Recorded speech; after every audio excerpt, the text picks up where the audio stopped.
Nuevamente un cordial saludo a todos.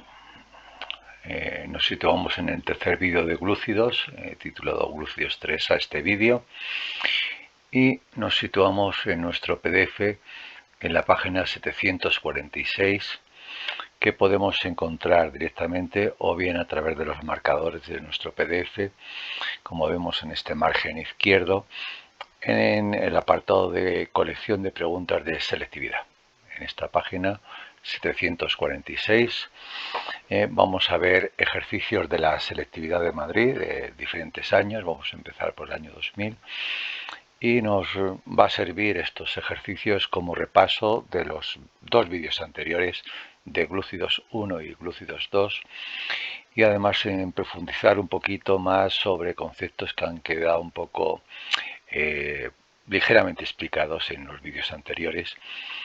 Y por último, también estos ejercicios nos van a servir un poco de orientación, no solo para la posible selectividad del próximo año, van a ser muy parecidos, como vamos a ver, estos ejercicios para el próximo año, sino que también nos van a servir como un punto de referencia para visualizar el tipo de complejidad que van a tener los problemas que vamos a hacer en el próximo examen, que ya hemos puesto fecha para ello, ¿no? Empezamos, por tanto, en los glúcidos con este ejercicio de septiembre del año 2000, ¿no? En los exámenes de selectividad de Madrid suele haber dos opciones, la opción A y B, y en una de las dos opciones suele haber una pregunta de bioquímica, que generalmente suelen ser de glúcidos, lípidos, proteínas o ácidos nucleicos. Suelen valer, como todas las preguntas, de las 5 que hay en la opción, 2 puntitos, y suelen haber apartados que nos dicen claramente cuánto valen de esos 2 puntitos cada apartado. Nos indican generalmente también un poco una idea de dónde van a ir las preguntas, ¿no? Y siempre nos ponen un título, un breve título, para que el alumno se sitúe en qué tipo de preguntas está. Un glúcido sería bioquímica, la célula vegetal, por ejemplo, en relación con la célula vegetal, ya es un poco más ambiguo, pero nos metemos inmediatamente en cuestiones de bioquímica y nos orientamos un poquito. Bien, empezamos por tanto en ver cómo se deben responder a estas preguntas de selectividad de la EBAU para que nos entendamos actualmente. Y empezamos con el apartado A de esta pregunta de septiembre del año 2000, vuelvo a repetir, de la página 746. Dice: indique si los siguientes compuestos, sacarosa, almidón, glucógeno, lactosa, son disacáridos o polisacáridos. Bien, como hemos visto en el vídeo de glúcidos 2, hemos visto que la sacarosa era un disacárido constituido por dos moléculas diferentes. La primera era glucosa y la segunda era fructosa, y había un enlace alfa 1,2 entre ellos. Por tanto, la sacarosa, que también es el azúcar común, el azúcar que tenemos en las cocinas para dar dulzor a los alimentos, el azúcar que hay en los caramelos, en cualquier pastelería está lleno de azúcares. Ese sabor dulce es debido a la sacarosa, que ahora tenemos que saber que es un disacárido de glucosa y fructosa por este orden, con esos enlaces alfa 1,2. El almidón sería un polisacárido. En realidad el almidón son dos moléculas de polisacáridos que se llaman amilosa y amilopectina. Ambas, la amilosa y la amilopectina, pues tienen enlaces alfa 1,4 entre solo moléculas de glucosa.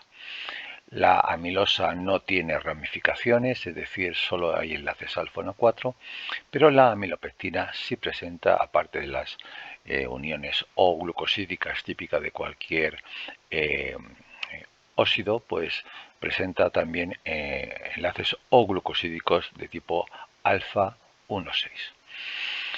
El almidón lo podemos encontrar en muchos productos vegetales de uso común cotidiano. Están, por supuesto, las patatas, que tienen más de un 80% de almidón. También se encuentran en los cereales, en los granos de cereales, como el trigo, como el arroz, como el maíz, y por supuesto también se encuentra en muchas legumbres que son ricas en este almidón, que vamos a ver que también es una sustancia de reserva energética, al igual que la sacarosa. El glucógeno sería un polisacárido solo presente en el reino de los animales, concretamente los mamíferos y vertebrados superiores, está en los músculos y en el hígado, se llama glucógeno muscular o glucógeno hepático, y también, repito, son polisacáridos importantes. Y finalmente la lactosa sería un disacárido constituido por también dos moléculas distintas que nos suenan ya en vídeos anteriores, que sería en primer lugar la galactosa, que está unido mediante enlaces beta 1,4 con una segunda molécula de monosacárido que sería la glucosa. Por tanto sería un disacárido que es muy frecuente, se llama azúcar de la leche, y básicamente es el que da dulzor a la leche, y es un producto que, como todos los que estamos viendo aquí, son azúcares o hidrato de carbono energéticos y que aportan un gran contenido de energía, que está en torno a los 4,5 kilocalorías por gramo de azúcar que tengamos aquí. Valdría un puntito, y en realidad cuando dice indique, básicamente nos está haciendo referencia a que no debemos extendernos demasiado, pero debemos dar alguna explicación, como los componentes, si es posible, de los monosacáridos presentes en cada uno de ellos. Respecto al apartado B, nos dicen que en relación con los compuestos indicados en el apartado anterior, indique en qué tipo de célula animal o vegetal se encuentran los homopolisacáridos y cuál es su función. Bien, pues abundando en lo que hemos dicho, los únicos polisacáridos son el almidón y el glucógeno, y nos dicen en qué tipo de célula, si es de tipo animal, del reino animal o del reino vegetal. Estos ya nos un poco orientan homopolisacáridos y la función biológica que presentan. Si nos situamos en el almidón, pues sería un homopolisacárido constituido solamente por moléculas de glucosa, tanto la amilosa como la amilopectina, y aunque no digamos sus enlaces, que hemos visto que son alfa 1,4 o alfa 1,6 en la amilopectina, pues tenemos que saber que la función del almidón, en este caso, es una reserva energética del reino vegetal, aunque en realidad son enlaces muy fáciles de hidrolizar, de digerir. Hablamos en el proceso de digestión, en realidad es una hidrólisis, una rotura de enlace O glucosídico, y el almidón, que contiene miles de moléculas de glucosa unidos por esos enlaces alfa 1,4, se van a hidrolizar, se van a romper con enzimas adecuadas llamadas amilasas, y al final se van a liberar, van a rendir lo que se llaman en bioquímica numerosos monómeros de glucosa, unidades básicas, que cada una de ellas tiene un poder energético, recordemos, de unos 4,5 kilocalorías por gramo de glucosa que se haya generado. En realidad todos los azúcares o hidrato de carbono, si pueden ser digeridos, van a tener ese rendimiento energético que es bastante alto, aunque hay algunas sustancias como los lípidos que la superan. Así que la función, podríamos decir que es una función claramente energética. Las funciones en biología pueden ser o energéticas, como en este caso del almidón, o estructurales, como ya veremos que hay algunas, como la celulosa, que forman parte de los componentes celulares, o fisiológicas, si no son ni energéticas ni estructurales, sino que tienen una fisiología o una función que están destinados a realizar en la célula correspondiente. Así que en realidad tenemos al almidón como homopolisacárido de la glucosa, y por supuesto al glucógeno, que también es otro homopolisacárido. Recordad que solo presenta un tipo de monosacárido, y que en el glucógeno realmente el monosacárido presente es la glucosa. También presenta enlaces alfa 1,4, pero cada 10 unidades de glucosa se ramifica y presenta enlaces glucosídicos alfa 1,6.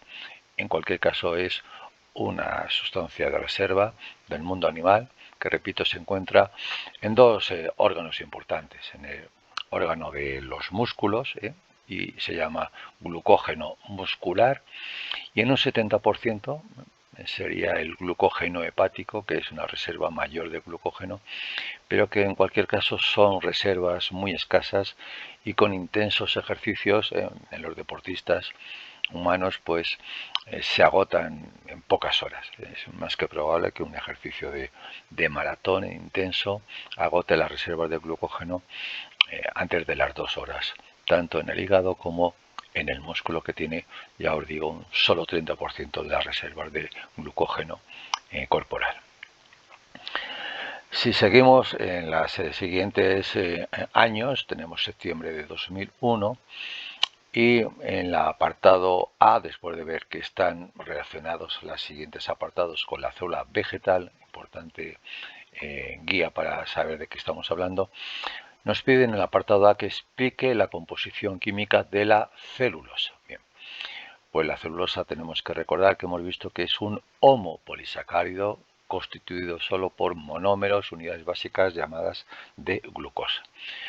En su composición química es importante saber qué tipo de enlaces o glucosídicos tienen estas glucosas. En la celulosa puede haber más de 100.000 unidades de glucosa unidas por estos enlaces o glucosídicos, y tenemos que recordar, muy importante, que en la celulosa solo hay enlaces beta 1,4.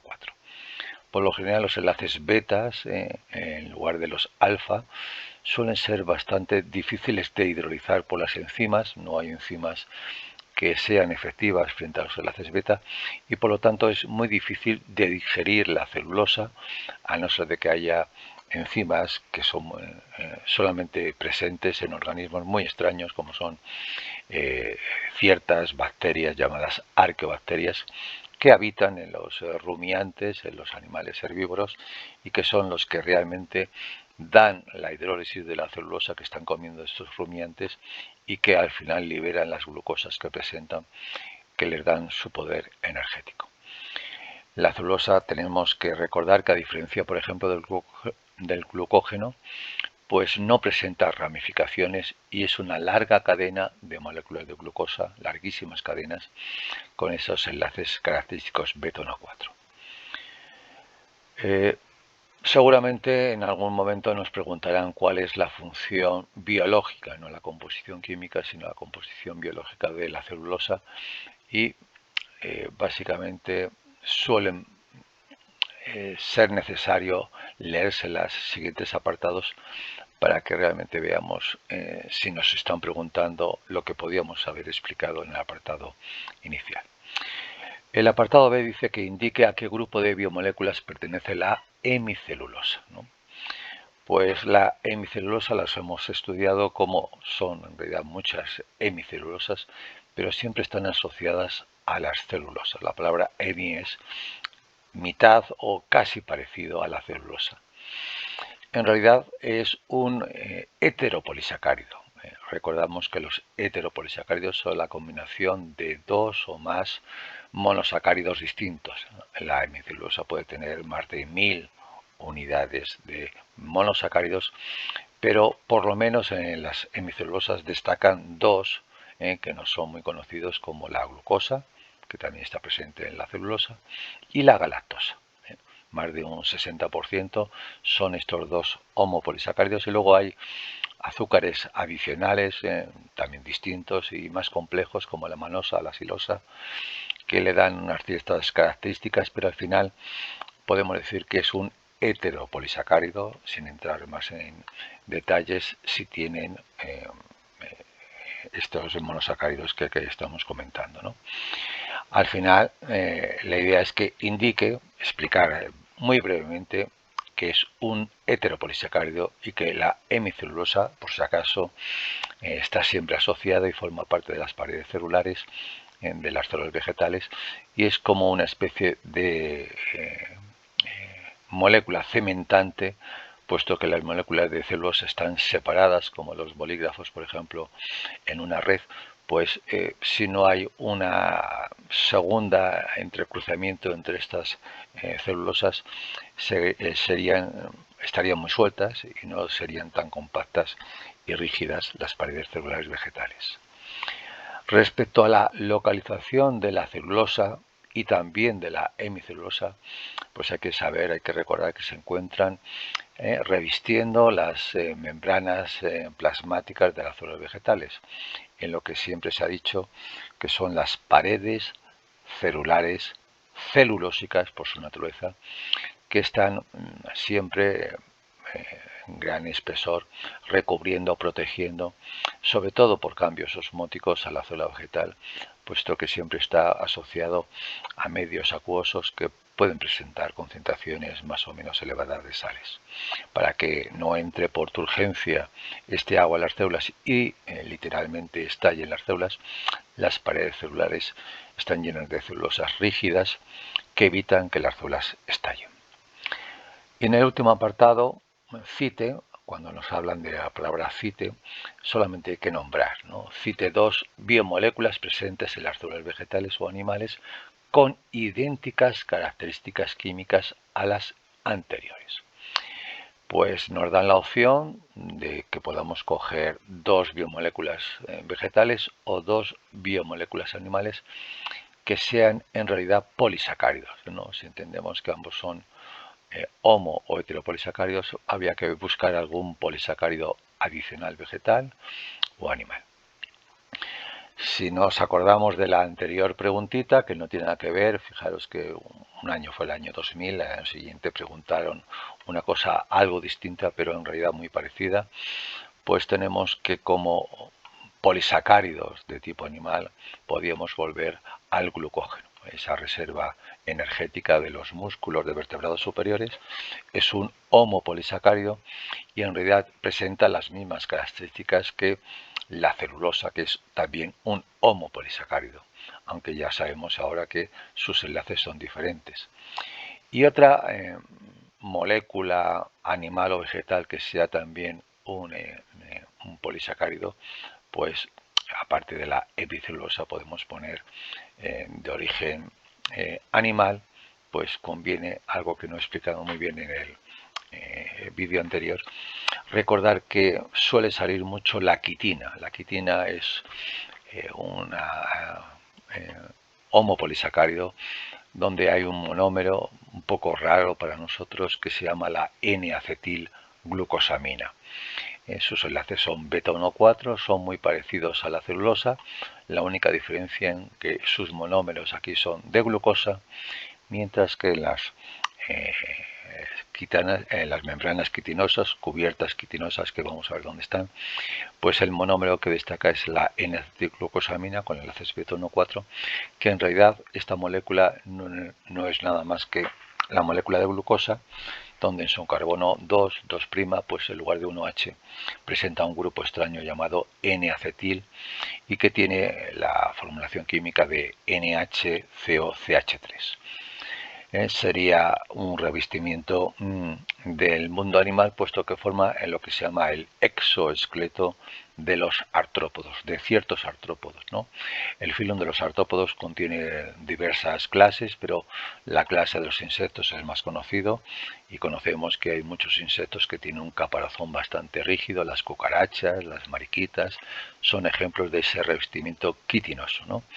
Pero también en el filum de los artrópodos, pues de estos animales que se llaman articulados por este motivo, nos encontramos a otras clases como la clase de los crustáceos, estamos hablando de las gambas, de los langostinos, esos mariscos que tomamos y que estamos quitando su cascarita, que ahora tenemos que saber que es de quitina y que por tanto sería un homopolisacárido con características parecidas, no idénticas a las anteriores, puesto que también son enlaces beta 1,4 pero de moléculas diferentes. En realidad estamos hablando de homopolisacáridos, ¿no?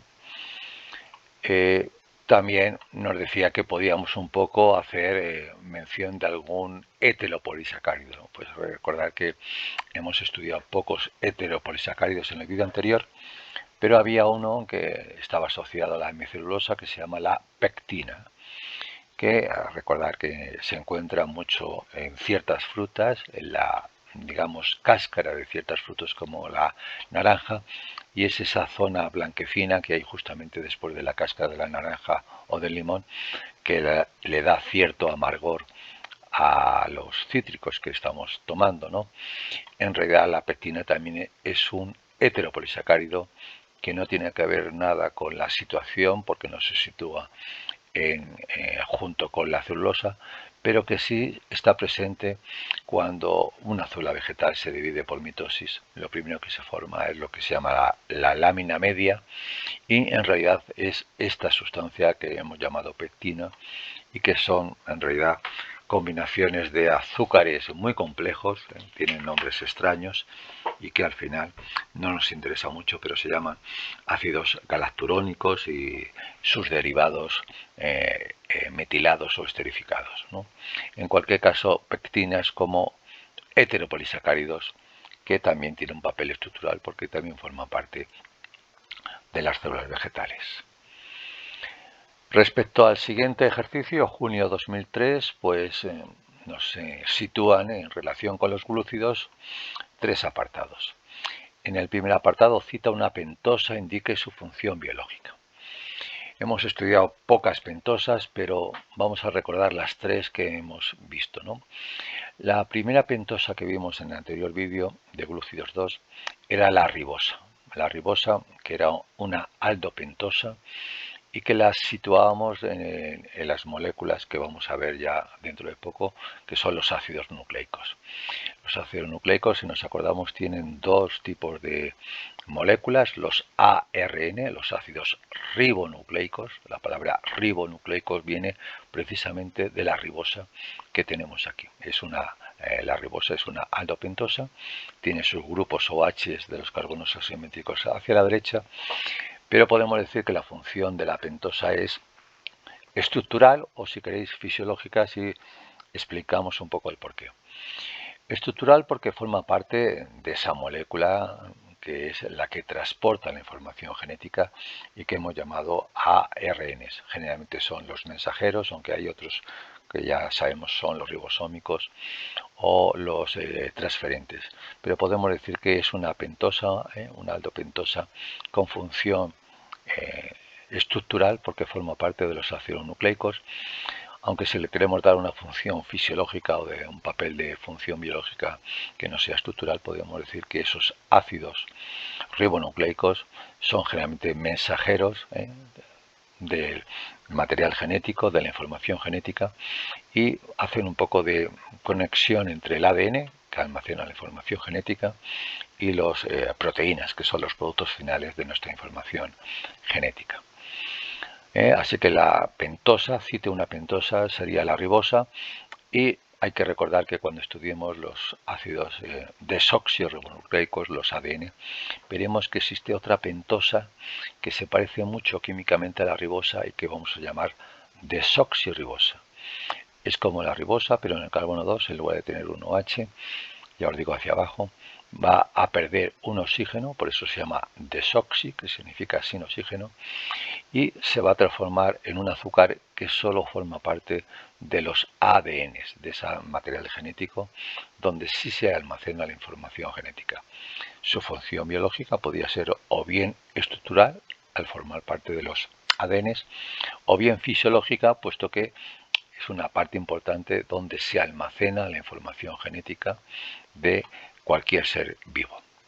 Valdría medio punto y yo simplemente pondría cite una pentosa, pues la ribosa propio de los ARNs. Por si acaso, una tercera pentosa que hemos estudiado rápidamente es la ribulosa. La ribulosa es una cetopentosa. Recordad que las cetosas tienen el carbono 2 al grupo cetónico, y en este caso tendría 5 carbonos con el grupo cetónico en el carbono 2. La ribulosa se encuentra en las reacciones metabólicas de las células vegetales, ¿no? En un proceso que hemos conocido vagamente como fotosíntesis, pero que hay una fase llamada fase oscura de la fotosíntesis o ciclo de Calvin, donde una pentosa, que es la ribulosa, se va a asociar al CO2 atmosférico por una enzima muy característica, la rubisco, y al final esa ribulosa se va a transformar en una serie de reacciones químicas complejas que vamos un poco a resumir en próximos temas. Se va a transformar en la glucosa. esa glucosa al final va a tener destino energético para la célula vegetal o estructural, ¿no? Formando bien almidón o bien celulosa, ¿no? Pero sería un tercer tipo de pentosa que nunca está de más saber que la ribulosa es de tipo vegetal y que su función biológica básicamente es formar glucosas, que por tanto podría ser catalogada de función energética, estructural o fisiológica, porque al final es importante en el proceso de la fotosíntesis. En el apartado B expliqué cómo se establece la unión entre los monosacáridos para formar un disacárido. Esta pregunta se suele repetir mucho en los ejercicios de selectividad y al final esta explicación va a valer para los siguientes apartados de otras preguntas. En cualquier caso, cuando se forme un disacárido hay que saber que hay dos monosacáridos implicados y que siempre el primer monosacárido va a reaccionar con su OH hemiacetálico. Recordar que el OH hemiacetálico es el que aparece cuando se ciclan las moléculas de lineal a la forma cíclica de Haworth, y ese OH hemiacetálico es el único capaz de reaccionar con cualquier OH del segundo monosacárido. Puede ser también hemiacetálico, porque solo hay uno, recordemos, por cada monosacárido, pero podría ser un OH de cualquier otro carbono que no sea el del grupo funcional. Y por tanto, al final, ese OH hemiacetálico del primer monosacárido con cualquier otro OH va a liberar una molécula de agua, de H2O, y el oxígeno que formaba parte del oxígeno hemiacetálico, el OH hemiacetálico, perdón, pues va a quedar formando parte de lo que se llama el enlace O-glucosídico. Aquí un poco ayudándome de este esquemita, tenemos un ejemplo de enlace O-glucosídico donde ha quedado un oxígeno que pertenece o pertenecía al OH hemiacetálico de esta primera azúcar, y aunque no lo veamos aquí, se ha liberado una molécula de H2O que forma parte de este OH de esta molécula de glucosa y un hidrógeno del grupo hemiacetálico que ahora se ha combinado con este oxígeno y este hidrógeno que había en la posición 4 de este azúcar. Así que resumiendo un poquito, es la unión química mediante enlace covalente de un OH hemiacetálico del primer monosacárido con un OH, cualquier OH del segundo monosacárido, que puede ser el hemiacetálico o el no hemiacetálico de los presentes. En el último apartado cite un disacárido de interés biológico característico de la célula vegetal y otro de la célula animal. Indique los componentes de cada uno de ellos. Podíamos utilizar en este apartado el que vimos en el primer ejercicio, ¿no? Disacáridos vegetales, pues recordar que hay uno muy fácil de recordar que se llama la sacarosa, el azúcar de mesa, el que da dulzor a los caramelos, a los pasteles, a cualquier fruta que tenga un sabor dulce como los plátanos muy maduros. La sacarosa es muy común y es lógicamente de origen vegetal. Cualquier vegetal tiene sacarosa, pero hay que recordar que si se quiere obtener azúcar en grandes cantidades, hay dos vegetales que lo contienen o lo almacenan en grandes cantidades en sus raíces. Son la caña de azúcar y también la remolacha. Ambos son productos ricos en sacarosa y la idea es que a partir de esos dos productos vegetales podemos obtener grandes cantidades de este disacárido. Y otro de la célula animal, pues nosotros que somos mamíferos debemos recordar que la lactosa, que también se llama azúcar de la leche, es el disacárido más habitual en nuestra alimentación, puesto que prácticamente a diario tomamos leche y los mamíferos se caracterizan precisamente por eso, porque se alimentan prácticamente exclusivamente, por decirlo así, en los primeros meses o días de su vida, exclusivamente de la leche materna, ¿no? Recordar que ese disacárido contiene dos monosacáridos distintos, el primero es galactosa y el segundo es glucosa, unidos por enlace beta 1,4. Hay que tener en cuenta que esos enlaces beta pues tienen la dificultad de que las enzimas no son muy frecuentes, hay que estar especializados, y la lactasa, que es la enzima que hidroliza, que rompe los enlaces de esta lactosa, separa por tanto la galactosa de la glucosa. Es una enzima que a veces no está presente en algunas personas, en algunas razas es muy frecuente, en las razas de color negro pues suele haber un 10% de personas que son alérgicas a la lactosa, puesto que no pueden hidrolizar, separar esos dos monosacáridos y por tanto se acumulan en su aparato digestivo produciendo por fermentación bacteriana gases indeseables que dan esa intolerancia característica de la lactosa.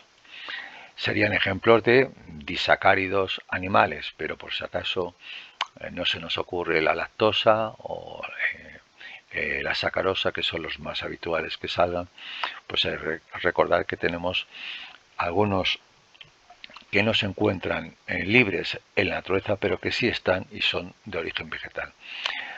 Cuando se hidroliza la celulosa suelen salir disacáridos que se llaman de celobiosa y son dos moléculas de glucosa unidas por enlaces beta 1,4. Y también cuando la quitina, que hemos visto que tiene multitud de enlaces de moléculas de glucosa N-acetilglucosamina, cuando se hidrolizan suelen aparecer disacáridos, unidades de dos N-acetilglucosamidas, que al final están unidos por un enlace beta 1,4 y que también serían ejemplos en la quitobiosa, el disacárido que sale de la quitina. Lo más habitual, ya os digo que recordéis que la sacarosa, el azúcar común, la que tomamos en cualquier azucarillo para el café o la leche, es el más habitual en nuestra cocina y de luego en la célula animal también la leche es abundante como producto de alimentación. En cualquier caso, estos disacáridos son claramente energéticos y no solamente sirve para endulzar el alimento o los alimentos, sino para proporcionar estos 4,5 kilocalorías por gramo de glúcido cada vez que tomemos. Recordamos que una persona normal necesita unas 2.000 kilocalorías al día y en teoría pues si multiplicamos por 500 gramos por medio kilo podríamos conseguir más que suficientes calorías, aunque en realidad no es bueno tomar estos azúcares dulces, que se llaman azúcares simples, puesto que ya sabemos que producen enfermedades como la carie y la diabetes. Lo mejor es tomar hidratos de carbono complejos, que para nosotros los hemos llamado polisacáridos de tipo almidón, que son los más habituales en nuestra dieta. En el caso de septiembre de 2005 nos dice, referente a las biomoléculas orgánicas, a las que tienen combinaciones de átomos de carbono, pues indique a qué grupo de moléculas biológicas pertenece el ejemplo que se representa y cite la denominación del enlace señalado con la letra A, que estamos aquí, y nos dicen que aquí hay una molécula orgánica que tenemos que clasificar, ¿no? Ahora que estamos con glúcidos, es obvio que debe ser un glúcido y reconocemos que hay un monosacárido que está ciclado en forma de pirano y que es la glucosa. Y el segundo monosacárido también es la glucosa. Así que al final, como no nos dicen de qué tipo de biomolécula orgánica se trata, nosotros tenemos que decir que se trata de un glúcido, o un azúcar, o un carbohidrato, o un hidrato de carbono. Y eso sería un poquito una primera aproximación, ¿no? Pero recordar que los glúcidos los hemos clasificado en dos grandes grupos, en monosacáridos u osas o en óxidos o combinaciones de dos o más osas, monosacáridos.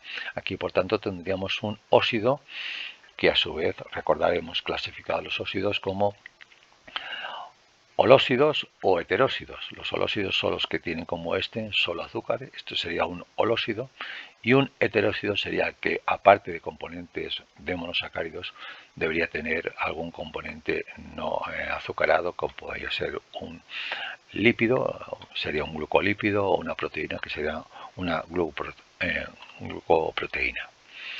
Pero en este caso lo que tenemos que es aproximarnos y decir que dentro de los holósidos ya sabemos que puede haber oligosacáridos, si no llegan de 2 hasta 10 monosacáridos, y si superan la decena de unidades de monómeros, sea glucosa de otro monómero de glúcido, pues si supera la decena sería un polisacárido. Aquí, como solo tenemos dos, no supera la decena de monosacáridos, tendríamos dentro de los oligosacáridos, pues los que vemos que son los disacáridos. Un disacárido constituido, como por si acaso, por una molécula de glucosa y otra molécula de glucosa que están unidos por un enlace 1 con el carbono 4 a través de este oxígeno intermolecular que hemos llamado oxígeno o glucosídico. Sería el enlace alfa 1,4, corresponde, bueno saberlo, a la maltosa, que es un disacárido que aparece mucho en la malta o semillas de cebada que están en fase de germinación. Cuando una cebada está germinando, su almidón se va a hidrolizar de forma espontánea y va a generar muchas moléculas de maltosa, que son las que tenemos aquí. A partir de estas moléculas de maltosa, luego unos fermentos que se llaman saccharomyces van a fermentar y transformar estos monosacáridos que previamente van a hidrolizar en moléculas de alcohol y van a formar no solamente la cebada, sino las bebidas alcohólicas que conocemos, como el vino también. Así que al final hay que indicar que la letra A es el enlace O-glucosídico, si queréis ser un poco más concretos, alfa, porque recordad que si el OH hemiacetálico está hacia abajo, se llama enlace alfa entre los carbonos implicados, que es alfa paréntesis 1 flecha 4, alfa 1,4 abreviadamente.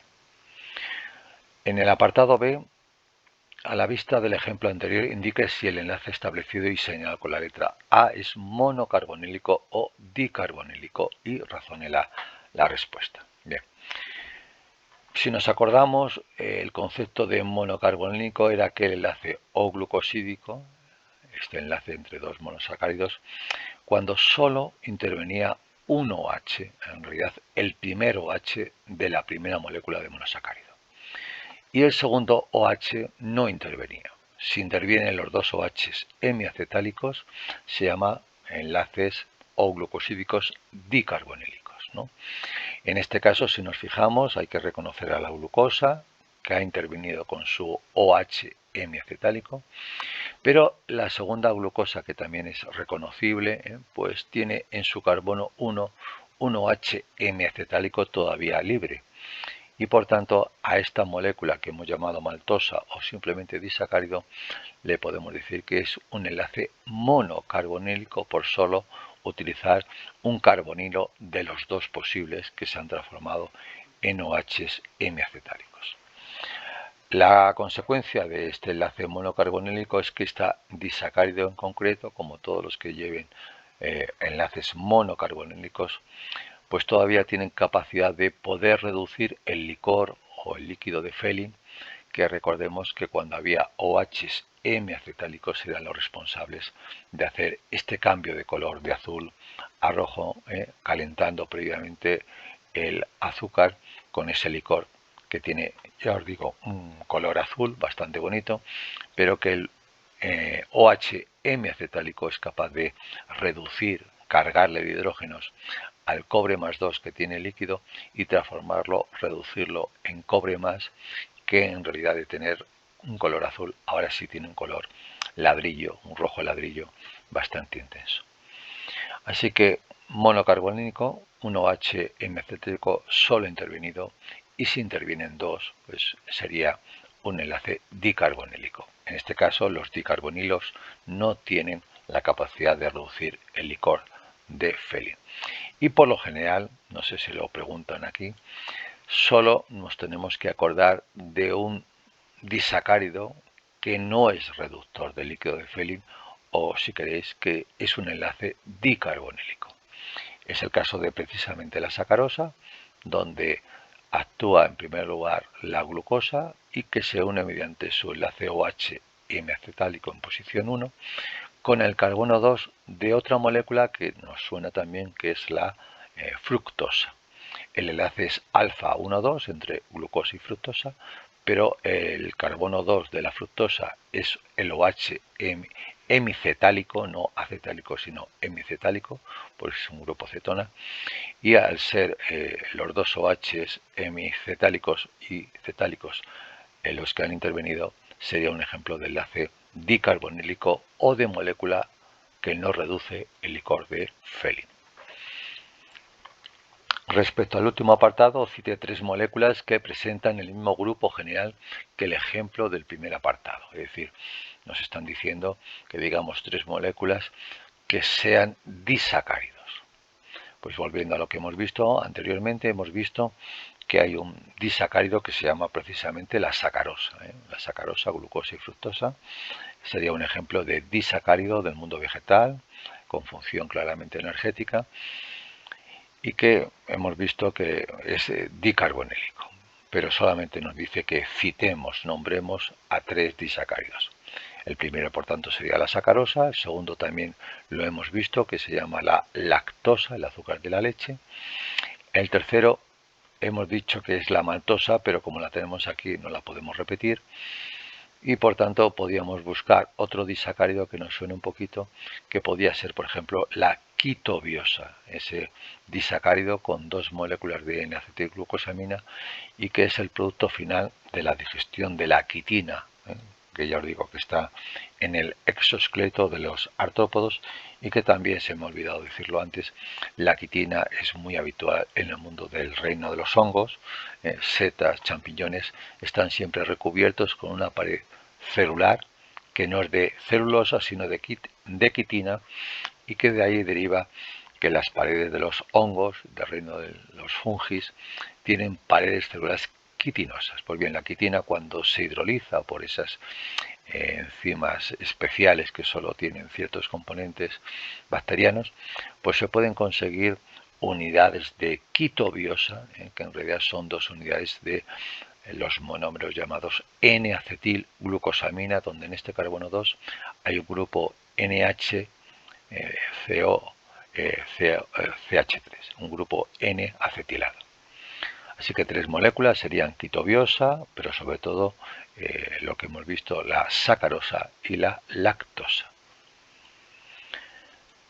Respecto a junio del 2008, entre las moléculas que se citan a continuación, gliceraldehído, celulosa, ribolosa, fructosa, sacarosa, lactosa, almidón y terpenos, a los que ya nos suenan más de uno, pues nos pide, apartado A, cite aquellas que presenten el enlace O-glucosídico y explique la formación del mismo, que ya hemos explicado un poquito, y vamos a centrarnos solamente en cuáles son los que presentan enlaces O-glucosídicos.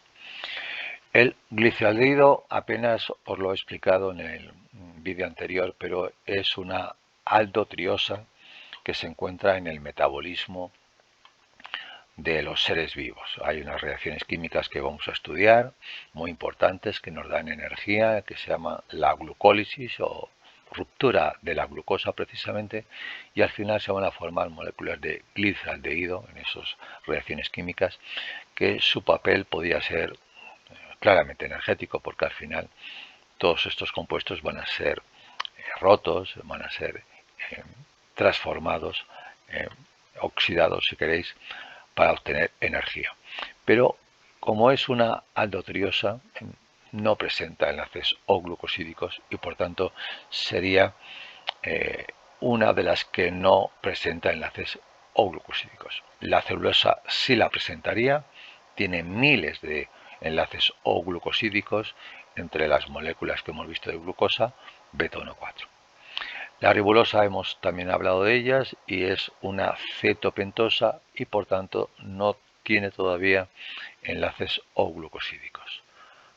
De igual forma, la fructosa es otro monosacárido que carece de enlaces O-glucosídicos.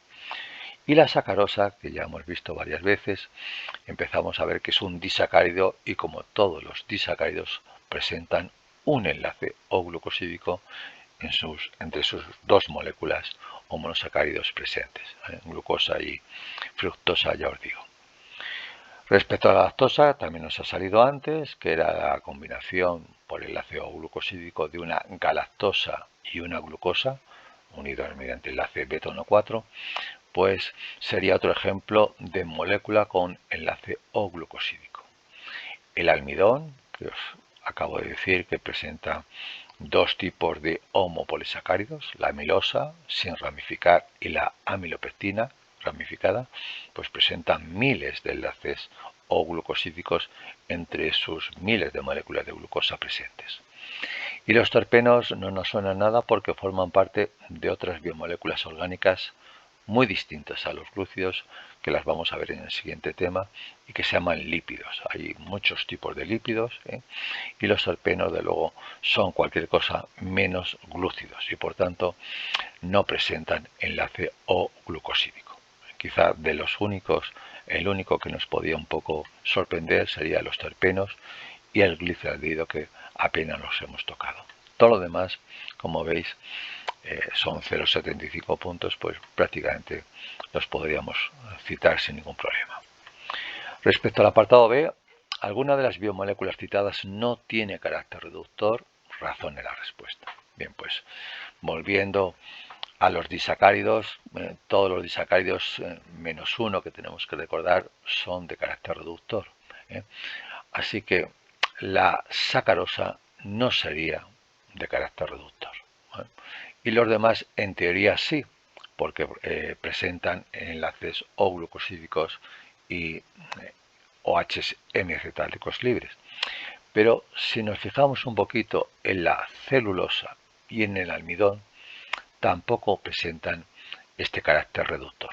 Y la explicación es la siguiente. La celulosa contiene más de 100.000 unidades de glucosa.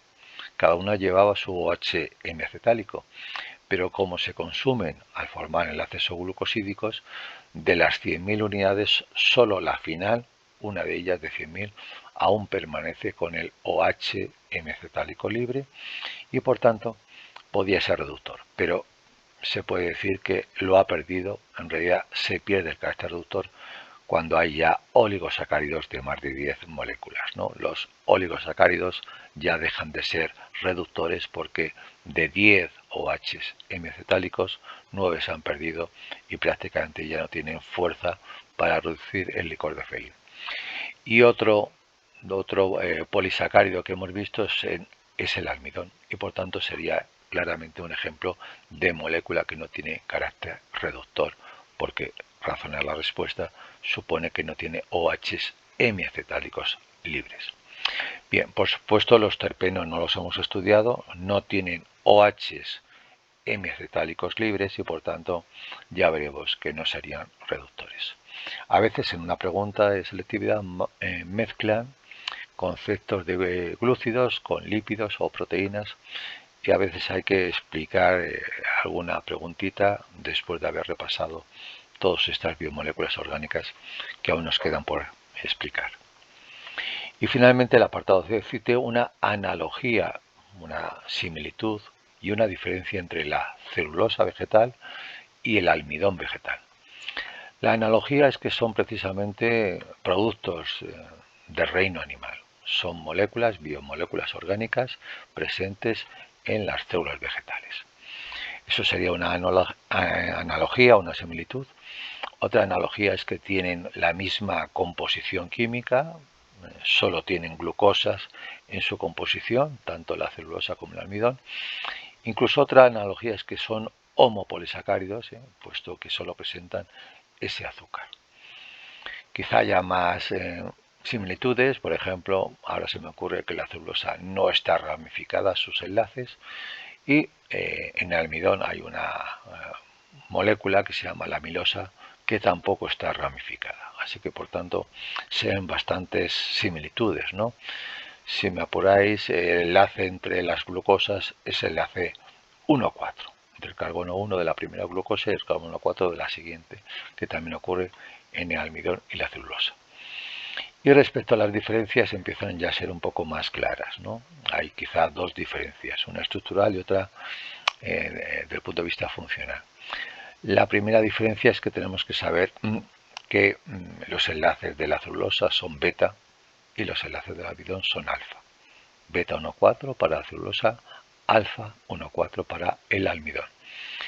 Y la segunda diferencia es que Una molécula, la celulosa, es fundamentalmente estructural, forma parte de las paredes celulares de los vegetales, y el almidón en realidad es una molécula energética. Cuando se hidroliza el almidón, no solamente en el aparato digestivo de los animales que coman almidón, patatas, cereales como el trigo, como el maíz y el arroz, o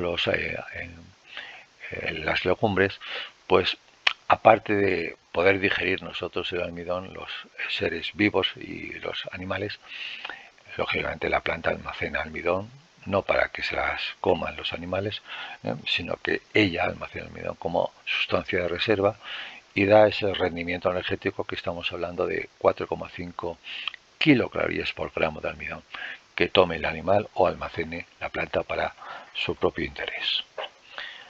Respecto al siguiente ejercicio, septiembre del 2010, de la prueba específica, de lo que se llama la fase específica, que ya actualmente ya se ha descartado, pero que era una fase que incrementaba la nota para la gente que quería subir nota en la EBAU y que haciendo este ejercicio podía superar el 5.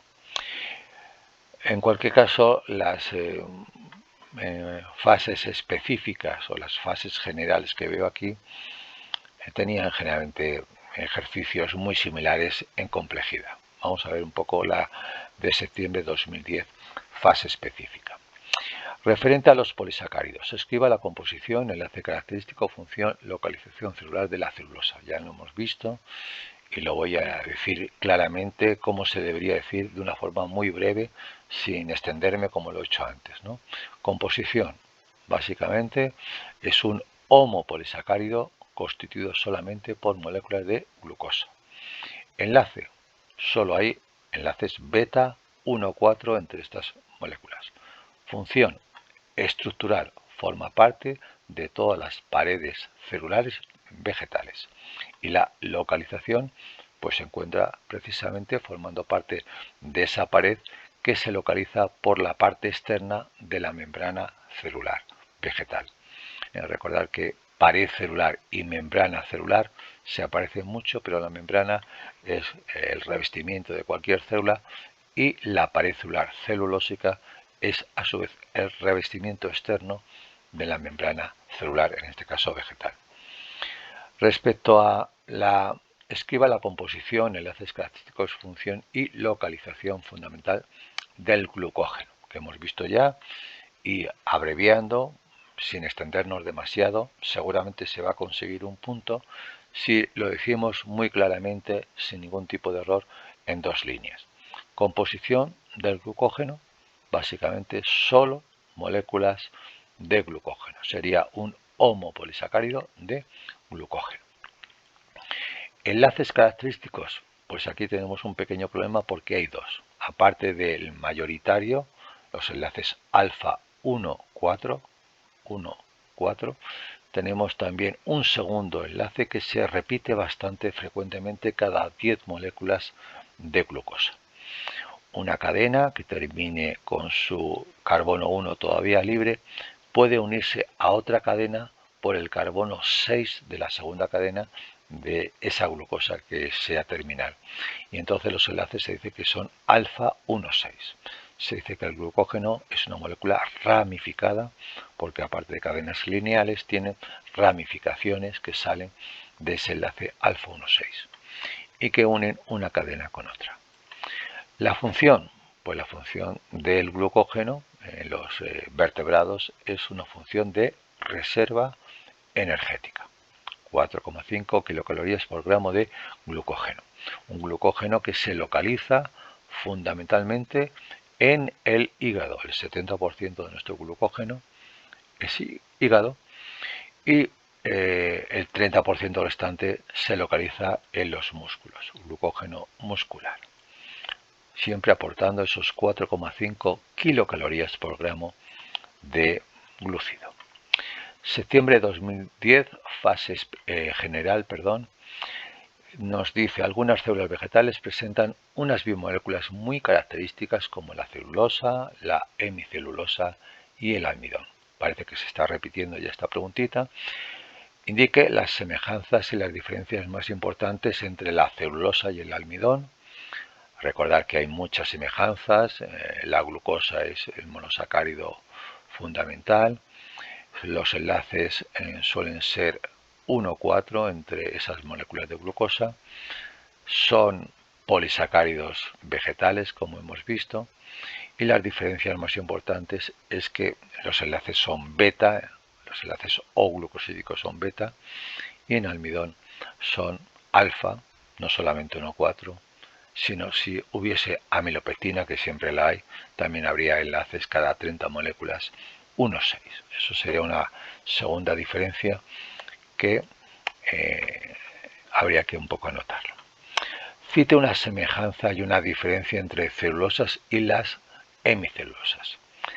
Las semejanzas es que son polisacáridos, están constituidos por más de 10 unidades de monosacáridos y en realidad esa sería la gran semejanza entre ellas. Y a partir de ahí casi todo es diferente y las diferencias son abismales, ¿no? La celulosa, por ejemplo, es un homopolisacárido exclusivo de la glucosa, con sus enlaces beta 1,4, mientras que la hemicelulosa es un heteropolisacárido, donde ya os digo que tiene glucosa como uno de los monómeros participantes, pero también existen galactosas y existen otros monosacáridos complejos que os hemos comentado antes y que se llama de varios tipos, que si la manosa, por ejemplo, sería un ejemplo de ellos, y el N-acetilglucosamina también suele aparecer en la hemicelulosa. En cualquier caso, las diferencias son heteropolisacáridos, homopolisacáridos. Importancia biológica de la celulosa en la célula vegetal, pues una función biológica estructural. No es energética, para los rumiantes puede proporcionar energía, pero la celulosa de los vegetales la presenta en su pared celular y por tanto protege a las células sobre todo de cambios osmóticos cuando se encuentran en medios hipotónicos o en medios hipertónicos. Sobre todo cuando llueve, el suelo se encharca, acumulan gran cantidad de agua, las sales se diluyen, se vuelven hipotónicas el medio respecto al interior de la célula y por ósmosis el agua pasa a través de esa membrana semipermeable, también la pared celular vegetal lo es, y podría llenar, poner turgente a la célula, y si entra demasiada agua porque el medio es hipotónico, el medio externo es hipotónico, podría estallar la célula vegetal siempre en cuando no exista la celulosa. Pero la celulosa es resistente y evita básicamente el estallido por turgencia en medios hipotónicos. Esa es la primera importancia de la glucosa en el mundo vegetal, pero recordar que cuando se acumula en grandes cantidades forma una estructura muy rígida que se llama madera, que conocemos madera y que la encuentran todos los plantas de porte arbóreo. Los árboles están llenos de troncos de madera que soporten el enorme peso de las ramas y de las hojas que tengan en la parte superior. Así que por tanto también es una función estructural y forma una especie de esqueleto interno para el mundo vegetal si es de naturaleza arbórea. Junio 2012. Relación con los polisacáridos. Defina homo y heteropolisacárido y cito un ejemplo de ellos. Ya nos ha salido, no vamos a perder demasiado tiempo, pero el más característico, si nos pide por ejemplo uno vegetal, sería la celulosa, y un heteropolisacárido también vegetal sería lo que yo os digo, la hemicelulosa o las pectinas.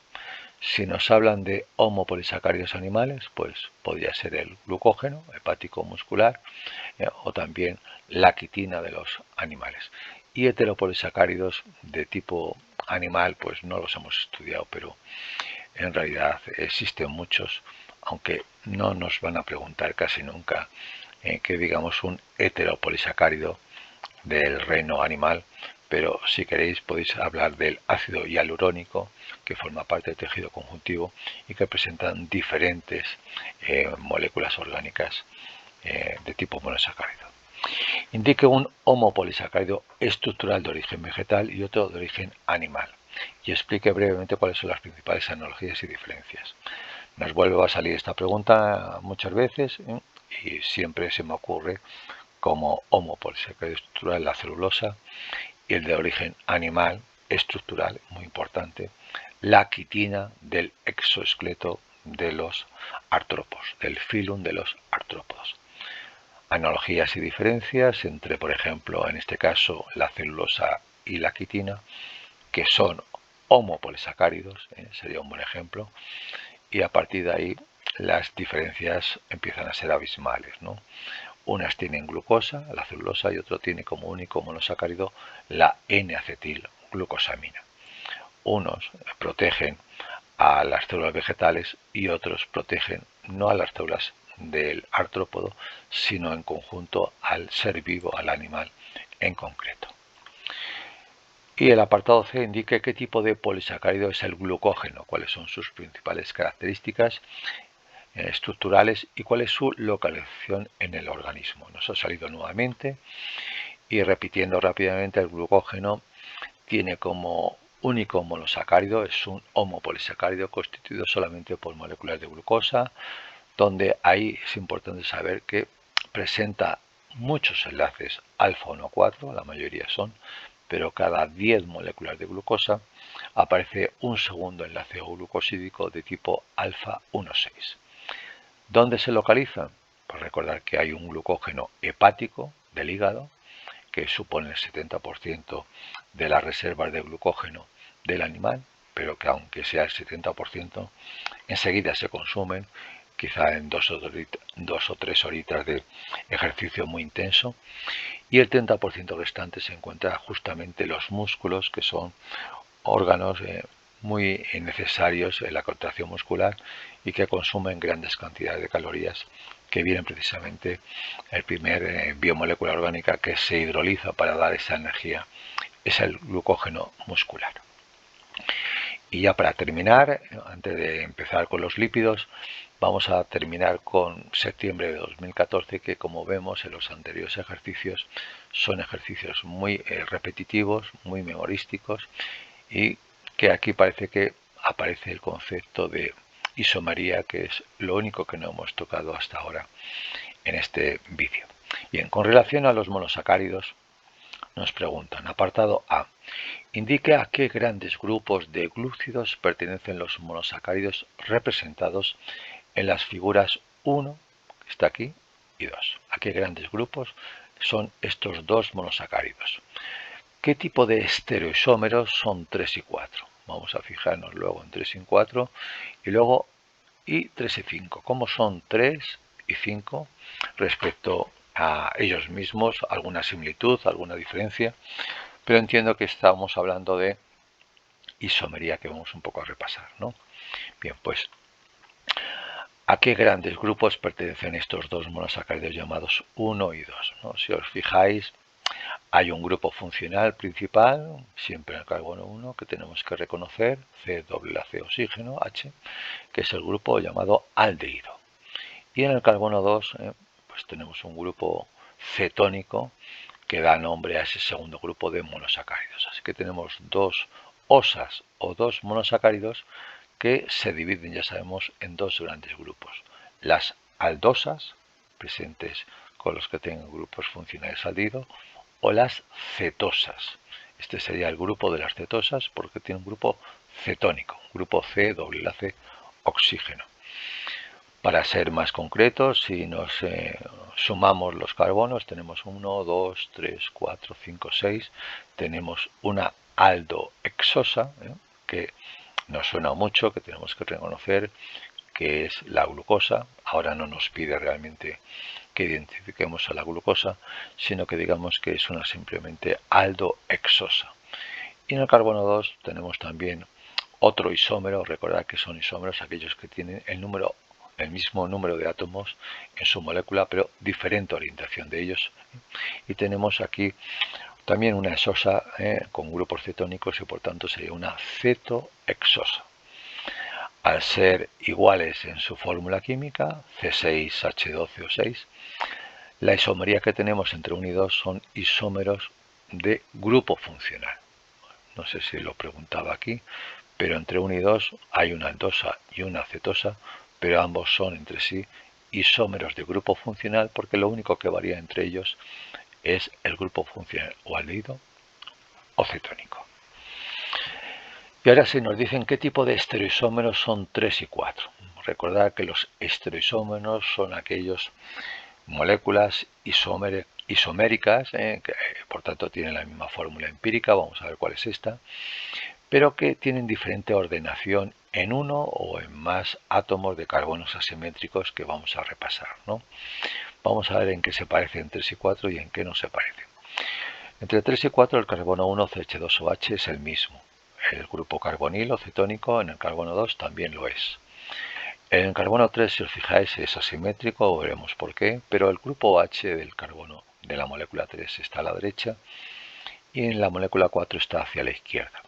Así que realmente aquí ya hay una diferencia. Vamos a ver si hay alguna más. En el carbono 5, el OH de este carbono asimétrico está a la derecha y aquí en el carbono asimétrico del carbono 5 está justamente en el sentido opuesto.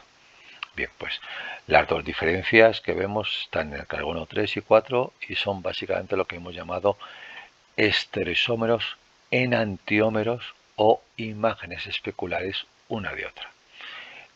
Cuando el OH del último carbono asimétrico está a la derecha, lo hemos llamado el isómero D o el estereoisómero D. Y aquí tenemos su imagen especular que lo hemos llamado estereoisómero enantiómero L, L mayúscula. Veis que el OH del último carbono asimétrico lo tiene a la izquierda.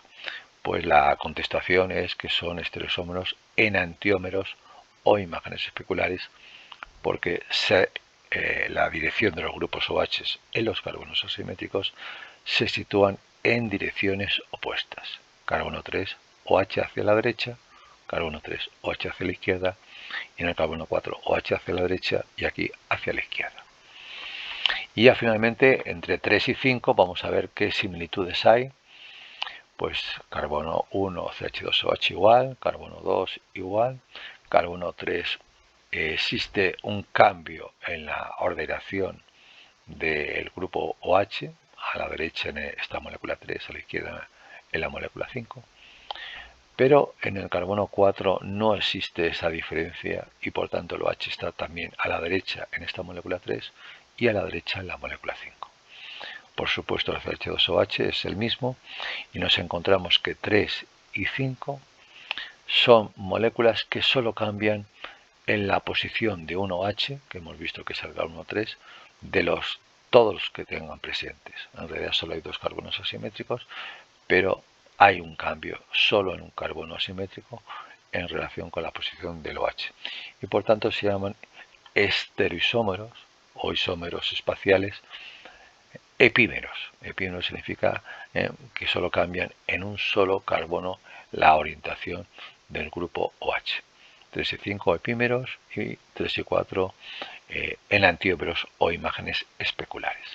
Respecto a 1 y 2 hemos visto son de grupo funcional y volviendo a la isomería podemos decir que estos dos son isómeros entre sí, pero por ejemplo el 2 y el 3 no son isómeros. ¿Por qué? Porque no presentan la misma fórmula empírica.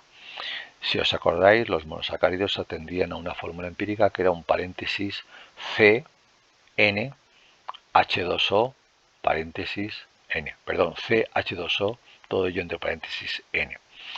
Si multiplicamos N, que es el número de carbonos, que en este caso es 6, por 1, pues tenemos 6 carbonos, 6 por 2, 12 hidrógenos, vamos a contarlos si queréis, y 6 por 1, 6 oxígenos. Así que tenemos un C6H12O6 en esta molécula y aquí también tendríamos un C6H12O6. Pero si comparamos 2 y 3, que no lo piden pero lo vamos a ver, aquí solo hay 5 carbonos y utilizando esa fórmula empírica tendríamos una molécula de C5H10, 5 por 2, 10, O5. Entre C6H12O6 y C5H10O5 está claro que no son fórmulas químicas con el mismo número de átomos de carbono y por tanto 3 y 5 no son isómeros. Esto sería lo que hemos visto, una 3, 4, 5, una cetopentosa y otra cetopentosa.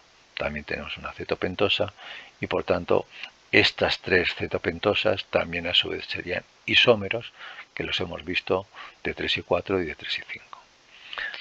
Y eso es todo. Como vemos, las preguntas de la EBAU de Madrid, pues tienen un cierto nivel de complejidad, pero más que nada son de tipo memorístico y salvo los conceptos de isomería, pues prácticamente hay que memorizar todas estas cuestiones que ya os digo, se repiten como hemos visto en estos 6 o 7 ejercicios, se repiten en los años posteriores, no os voy a poner más ejercicios, pero serían muy parecidos a los que han seguido hasta el año 2020 y que no hay muchos cambios fundamentales. Muchas gracias por vuestra atención y un cordial saludo para todos.